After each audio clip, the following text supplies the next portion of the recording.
नमस्कार, स्वागत है आपका न्यूज़ लॉन्चर पर। मैं हूँ नीलू व्यास। आज संसद में वक्फ बोर्ड बिल पेश होने जा रहा है, जिसको लेकर ये कहा जा रहा था कि अभी पिछले हफ्ते अ, जो कैबिनेट थी, उसने 40 संशोधनों का प्रस्ताव दिया था।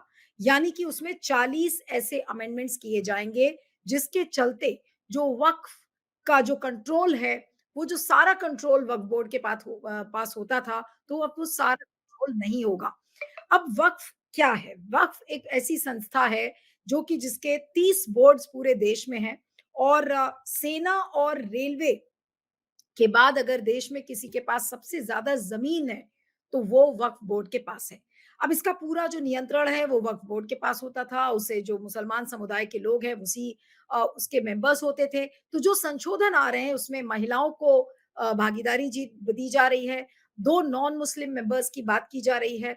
पहले ये कहा जाता था कि आप किसी कोर्ट कचहरी में वक्फ बोर्ड के मामले को नहीं लेके जा सकते, तो अब जो फाइनल आर्बिटर है, वो डिस्ट्रिक्ट कलेक्टर को बनाया जा रहा है। तो इस पर सारे जो विपक्षी दल हैं और मुस्लिम पर्सनल लॉ बोर्ड है, मुस्लिम संस्थान है, उनको काफ़ी आपत्ति है और उनका ये कहना है कि केवल और केवल मुसलमानों को कंट्रोल करने के लिए किया जा रहा है, हमारी ज़मीन को हड़पने के लिए किया जा रहा है और हमारे एक्जिस्टेंस को खत्म करने के लिए किया जा रहा है।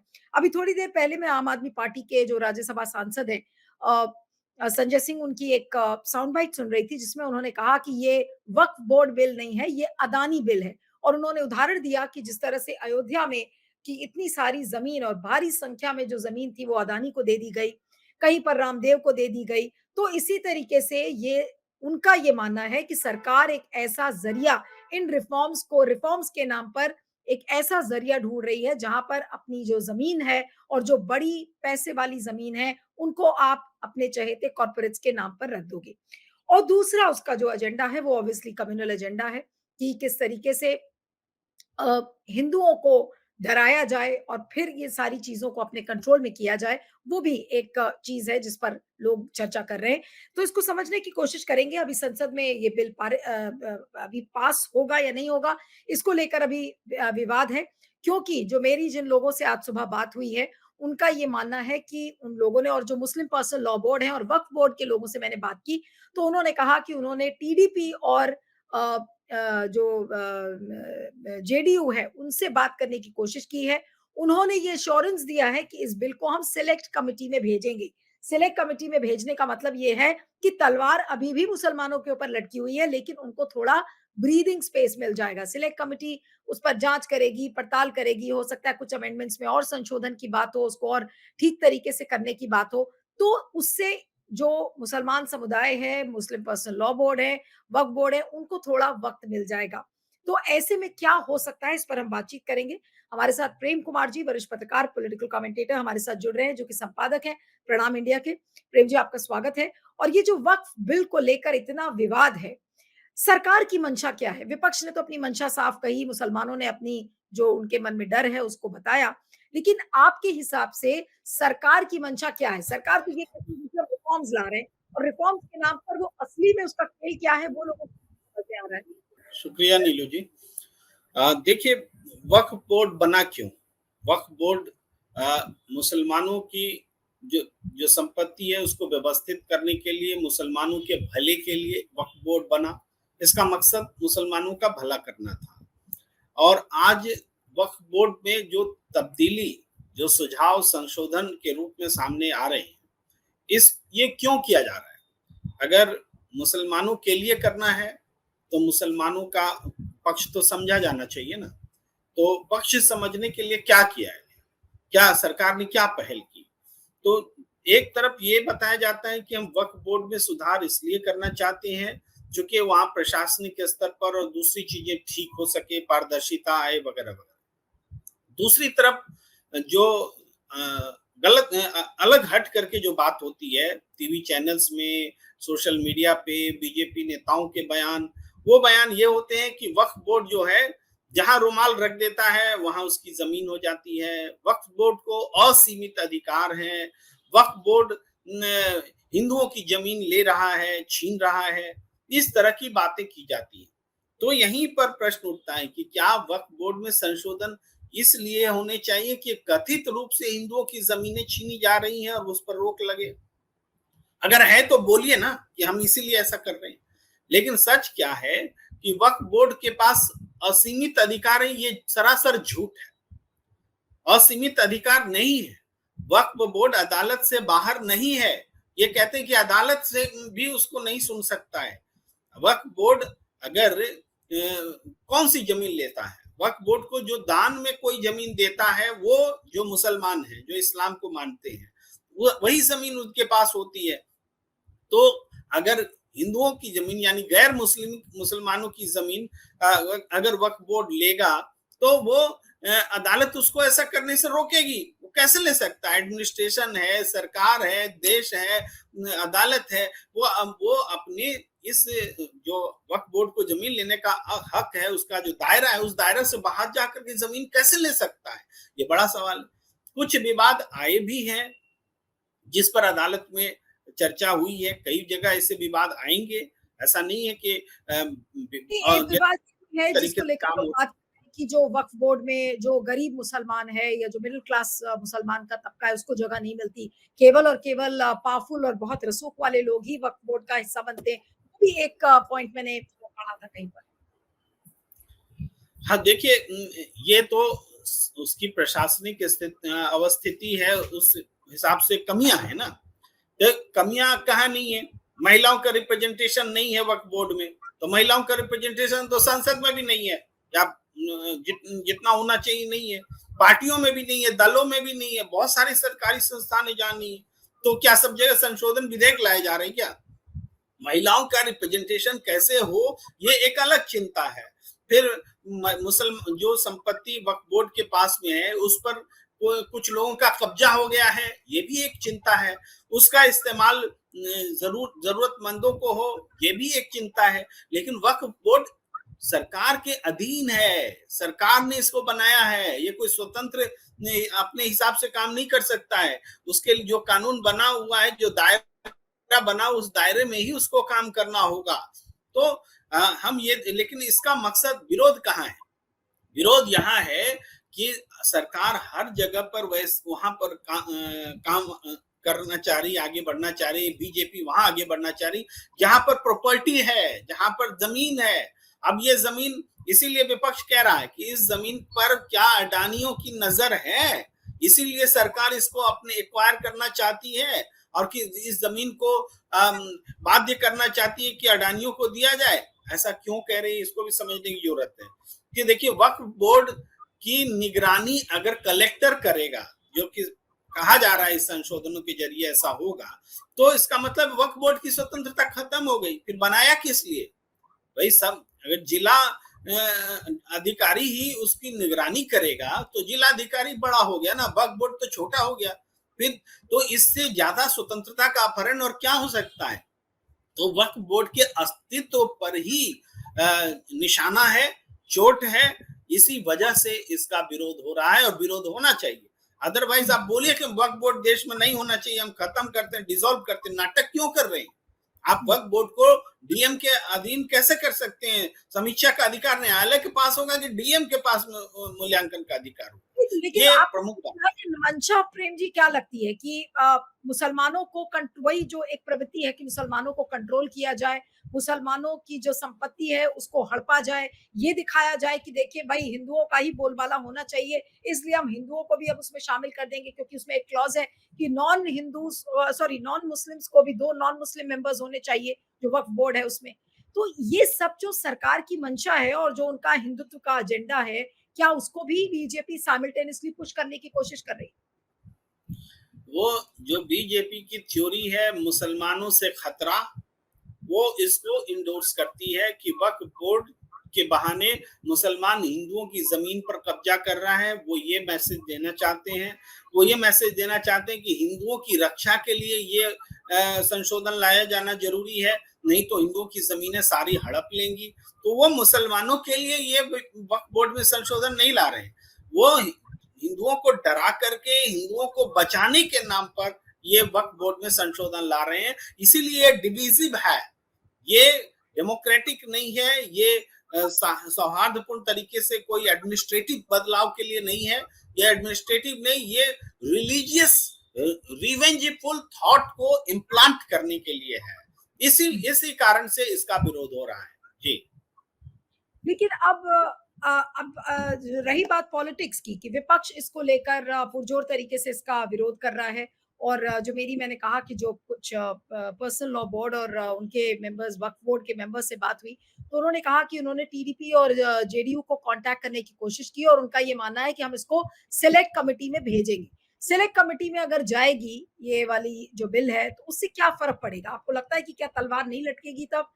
मुझे मुझे ये मुझे ऐसा लगता था कि तलवार तो तब भी लटकी रहेगी, लेकिन बस उनको थोड़ा-सा ब्रीथिंग टाइम मिल जाएगा। ये पूरी प्लानिंग ही बीजेपी की है। बीजेपी का मकसद इस वक्फ बोर्ड को ऐसा नहीं है कि पारित कर करके एक ये कर पारित हो जाए तो अच्छी बात है, लेकिन उनका बैकअप प्लान ये है कि इसको पारित करने के नाम पर प्रोसेस को बढ़ाए रखना, विवाद बढ़ाना, हिंदू मुस्लिम डिस्कोर्स खड़ा करना, ये इनका मकसद है। तो जो प्रवर समिति में जाने का मतलब है कि इसकी बारीकियों की जांच के लिए विशेषज्ञ की सहायता लेना, विशेषज्ञ समिति, क्योंकि उसके पास अधिकार होता है, टीम होती है विशेषज्ञों की, जिससे उसकी मीन में की बारीकियों को वो समझते हैं। तो ये भी विपक्ष की जीत होगी।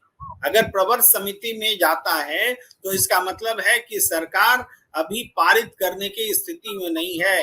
ये जिस रूप में वो ला रही है विधेयक, उस विधेयक को लोग मान नहीं रहे हैं, संशय रख रहे हैं, शंका रख रहे हैं, प्रश्न रख रहे हैं। तो उन प्रश्नों का समाधान दीजिए, उस समाधान से सहमत होंगे तब ये पारित होगा। तो ये भी सरकार की हार होगी, जीत नहीं होगी। और ये अलायंस जो है इसका चेक एंड बैलेंस माना जाएगा अगर तेलुगु देशम और जेडीयू इसको रोकते हैं, ये कह के इसको प्रवर समिति में भेजा जाए, तो ये जो अल्पमत सरकार है इस पर वास्तव में चेक एंड बैलेंस ही माना जाएगा। लेकिन क्या इस बात से आश्वस्त हैं कि टीडीपी और जेडीयू इस तरीके का स्टैंड इसमें लेंगे? देखिए, ये स्टैंड उनको राजनीतिक रूप से लेना चाहिए। जो उनकी नीतीश कुमार की भी जो परंपरा रही है उनकी राजनीति की या चंद्रबाबू नायडू की, तो वो इसका विरोध नहीं करें ऐसा नहीं हो सकता। उनको कुछ ना कुछ क्वेश्चन खड़ा करके रुकावट डालते हुए दिखना पड़ेगा अपनी सियासत को मजबूत करने के लिए, क्योंकि टीडीपी तो वो पार्टी है जो अपने प्रदेश में मुसलमानों को आरक्षण देने की बात करती है, इमामों को तनख्वाह देने की बात करती है। तो उनके लिए वक्फ बोर्ड पर चुप रहना मुश्किल होगा। इसी तरह से नीतीश कुमार के लिए भी ये बात है। तो ये यही कारण है कि वक्फ बोर्ड के लोग उनसे संपर्क में भी हैं, उनसे मदद भी मांग रहे हैं, आपने भी बताया। तो ये वो पहलू है जहां पर कि ये वक्फ बोर्ड संशोधन विधेयक जो है इसमें सरकार के नजरिए से देखें तो अड़ंगे हैं। जी। अड़ंगे तो होंगे, लेकिन अब कुल मिलाकर लास्ट के 1-2 सवालों में यही पूछने की कोशिश करेंगे कि वक्फ बोर्ड को रिफॉर्म्स के नाम पर जो बार-बार मोदी सरकार कहती है कि भाई देखिए जो उसमें खामियाँ थी और इतने दशकों से जो उसमें खामियाँ चली आ रही हैं, मुसलमान समुदाय के लोगों ने उन खामियों को दूर करने के लिए नहीं सोचा, क्योंकि उनमें उनका जो सेल्फिश मोटिव था, उनका वेस्टेड इंटरेस्ट था, वो था। उस नाम पे सरकार ये बिल लाती है और ये कहती है कि भाई हम तो उनके साथ न्याय कर रहे हैं। और मुसलमानों के वो जो दबे-कुचले मुसलमान जो कि वक्फ बोर्ड का हिस्सा भी नहीं बने थे और मुसलमानों के नाम पर वो पावरफुल रसूख लोग जो राजनीति जिस तरीके की करते थे, उस राजनीति को हम खत्म करेंगे। ये मोदी सरकार की दलीलें हैं इसके पीछे लाने की। लेकिन असली मंशा क्या ज़मीन हड़पने की है और कॉर्पोरेट्स को देने की, यानी कि अदानी, अंबानी जो भी उनके दोस्त जो फ्रेंडली कॉर्पोरेट्स हैं, उनको देने की ही है अल्टीमेटली। देखिए, आपने देखा कि उत्तर प्रदेश में भी नज़ूल की ज़मीन को लेकर के उत्तर प्रदेश सरकार पहल कर रही थी। वो तो जनता का व्यापक विरोध हुआ है कि थोड़ी सहम गई है, नहीं तो उनकी कोशिश नज़ूल की ज़मीन पर वो अपने हाथ में लेने, यहाँ तक कि आम लोग जो रह रहे हैं, उसको अतिक्रमण बता कर के उनका घर गिराने तक की स्थिति में चले गए। क्यों? क्योंकि उन ज़मीनों को पर मॉल बनाए जा सके, उन ज़मीनों को बेचा जा सके, और जिनके जिनके नाम है उसमें सारे लोग हैं, अमिताभ बच्चन से लेके रविशंकर से लेके अंबानी अडानी सबके नाम में जहां लोग जमीन बेचना चाहते हैं। तो नजूल की जमीन पर जब इनकी नजर है तो ये नजर वक्फ की जमीन पर क्यों ना हो। वक्फ के पास तो देश में तीसरा सबसे बड़ा समझिए इस ऑर्गेनाइजेशन है जिसके पास जमीन है, सब बहुत बड़ी तादाद में परिमाण में ज़मीन है। तो इसलिए सरकार की मंशा उनकी ज़मीन पर है कि कैसे भी उनकी ज़मीन का इस्तेमाल करने के लिए जब वक्फ बोर्ड में बहुमत होगा, वक्फ बोर्ड में डिवीज़न होगा, तभी तो ये चीज़ें लागू हो सकती हैं। तो इसलिए वक्फ बोर्ड की संरचना पर वो हस्तक्षेप करना चाह रहे हैं। एक बार संरचना पर हस्तक्षेप हो गया, तो फिर वो मैनेज करने में वो हिंदू और मुसलमान का सवाल नहीं है, पैसे से सब मैनेज होता है। फिर वो मैनेज करेंगे, डीएम से के पास में अधिकार दे देंगे। डीएम के का मतलब सरकार का है, यानी मिले-जुले रूप में वो वक्फ की जो बड़ी संपत्ति है, उसका इस्तेमाल कर सकते हैं। संभावनाएं जब खुल जाएंगी तो किसी भी हद तक कभी भी कुछ भी हो सकता है। इसीलिए उन संभावनाओं को देखते हुए जो आशंका है किसी नजरिए से, तो उन आशंकाओं को खत्म करने के लिए भी ये विरोध हो रहा है कि सारा चीज कहीं अंबानी अडानियों को देने के लिए तो नहीं हो रही है ये चीजें हैं। कुछ मुसलमानों का ये भी कहना है कि अगर ये वक्फ बोर्ड जो बिल है और ये पारित हो गया, तो मुसलमानों का इस देश में रहना भी मुश्किल हो जाएगा। मोहम्मद अदीब जैसे लोग तो ये कह रहे हैं कि भाई अब भारत हमें छोड़ने के लिए सोचना पड़ेगा, कहाँ से रहेंगे अब भारत में अगर इस तरीके से ही अगर ये सब कुछ अपनी मर्जी से चलाने लगेंगे। नहीं, भारत छोड़ने के लिए रहना पड़ेगा तो जाएंगे कहाँ? भाई यहाँ जो 20-22 करोड़ लोग जो हैं मुसलमान, वो कहाँ जाएंगे? तो ये छोड़ना तो इंडिविजुअल किसी का कोई फैसला है, तो उस पर तो कोई टिप्पणी नहीं की जा सकती। और ऐसा भी नहीं है कि कोई भारत छोड़ने के लिए कानून से बाध्य कर देगा किसी को, ये भी तथ्य से परे है। लेकिन इसलिए ये अतिवाद है, ये अभिव्यक्ति का की अति है। इससे इतना बड़ा निर्णय नहीं लिया जा सकता कि भारत छोड़ना पड़ेगा। लेकिन वक्फ बोर्ड को बनाया ही जिस मकसद से गया था, उस मकसद को मजबूत करना मकसद होना चाहिए या उस मकसद को कमजोर करना, ये बड़ा क्वेश्चन है। तो सारे परिवर्तन इसलिए होने चाहिए कि जिस मकसद से वक्फ बने हैं उस मकसद में वो कामयाब हो। इसमें कोई नया मकसद न जुड़ जाए कि उद्योगपति आकर के वक्फ बोर्ड की संपत्ति का इस्तेमाल करना शुरू। लेकिन जिस तरीके से हमने देखा, अयोध्या का एग्जाम्पल दिया संजय सिंह ने, उसके बाद और भी जगह के एग्जाम्पल्स हैं जहां पर जमीनों को कॉर्पोरेट्स को उठाकर दे दिया गया। तो और जो बात विपक्ष कह रहा है कि भाई सरकार अल्टीमेटली यही करेगी कि इन जमीनों को बेचने का प्लान है और बेचकर उठाकर अपने अदानी और अंबानी जैसे समुदाय को दे देगी। तो क्या कर लेगा कोई भी अगर सरकार इसी पर आमादा है और सरकार की असली मंशा यही है? सरकार उतनी ताकतवर है नहीं, जनता ने उनको कट टू साइज कर दिया है। लोकसभा में पारित भी हो जाए तो राज्यसभा में पारित होना मुश्किल है। राजनीतिक संरचना भी ऐसी है कि मनमानी सरकार की नहीं चलेगी, और इसीलिए इंडिया गठबंधन का एकजुट होना एक प्रेशर क्रिएट करता है सत्ता पक्ष पर, और सत्ता पक्ष के सहयोगी दल अगर थोड़ा सा भी प्रभाव में आ जाते हैं तो सरकार फिर अल्पमत में दिखती है, क्योंकि उनका बहुमत तो चंद्रबाबू नायडू और नीतीश कुमार पर ही है। ये दोनों जिस दिन गड़बड़ाएंगे सरकार अल्पमत में दिखेगी। इसीलिए सरकार पर एक अंकुश है, वो मनमानी नहीं कर पाएगी, और सारे विमर्श का यही नतीजा निकलेगा। जी चलिए, आपका बहुत बहुत शुक्रिया Prem ji, thank you so much for joining.